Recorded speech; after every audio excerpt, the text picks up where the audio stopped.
Olá, eu sou Leandro Costa e esse é o canal Conservador RJ. Hoje eu vou falar sobre algo intrigante. Vou usar exemplos, sim, de fatos que aconteceram recente, mas o importante não é o ocorrido em si. Claro que o que ocorreu é gravíssimo, mas eu vou usar para que seja feita uma análise, tá?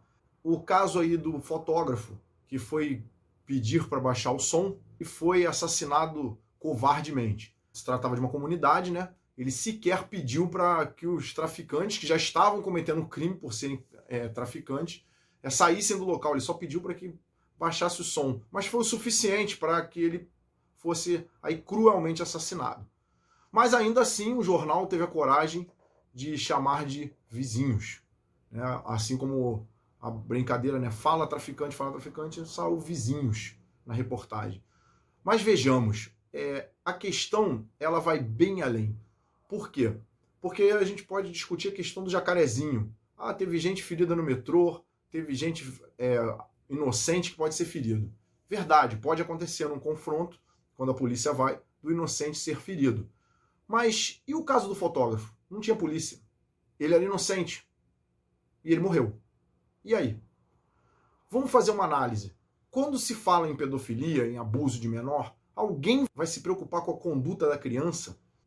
Que por mais que falte cuidado em alguém para vigiar, a culpa é do canalha que abusa de criança. Então vejamos, no caso de qualquer confronto armado com crime organizado entre a polícia e o crime, aliás, organizado ou não, em qualquer confronto armado entre a polícia e o crime, a culpa tem que sempre ser do criminoso. O que eu quero dizer com isso? Eu sequer vou discutir, como muito bem colocado, não se discute se a mulher merecia ou não ser estuprada. O estuprador é o culpado, isso não se discute.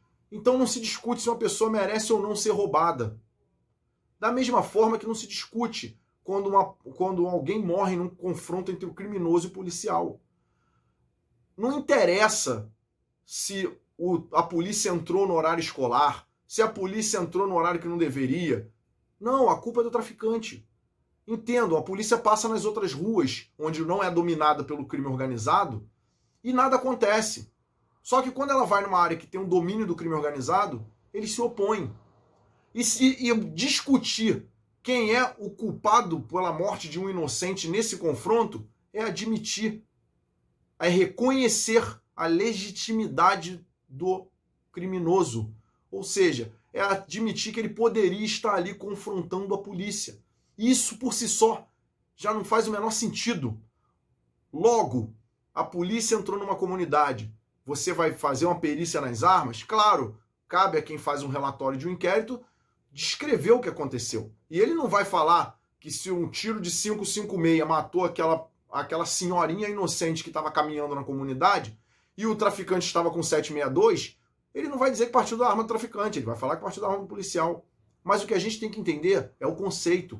A culpa é do traficante, porque se ele não se opor à polícia, a polícia vai passar na comunidade como passa na pista principal, na Presidente Vargas, na Avenida Paulista, e nada acontece.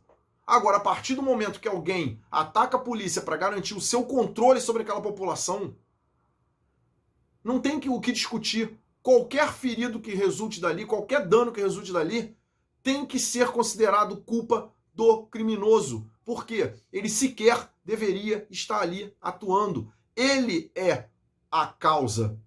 O motivo de ter aquele prejuízo, aquele dano, aquela morte, é dele. A motivação não é o policial. Não se trata de quem puxa o gatilho, se trata de quem começou o problema. E manter o traficante ali, reconhecendo o seu poder, é igualmente criminoso. Por quê? Porque você está reconhecendo tribunais de exceção, e isso está na Declaração de Direitos Humanos, tá? Você está reconhecendo tribunais de exceção.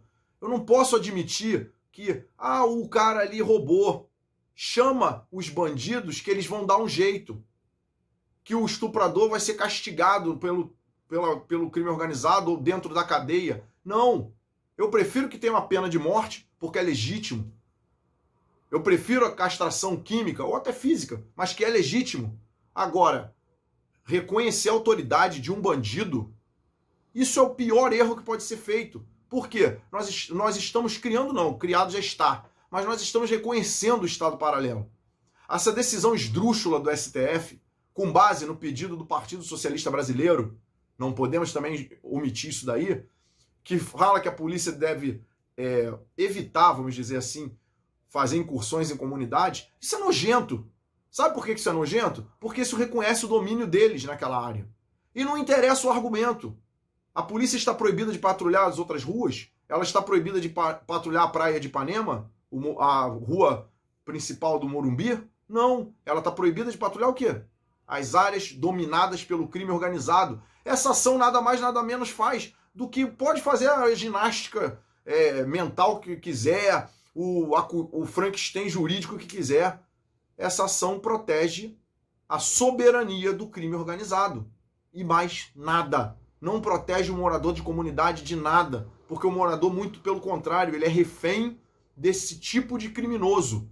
E quando tiver uma troca de tiro em comunidade, na boa, nem para fazer o esforço de dizer se a polícia deveria ou não entrar naquele horário, naquele momento.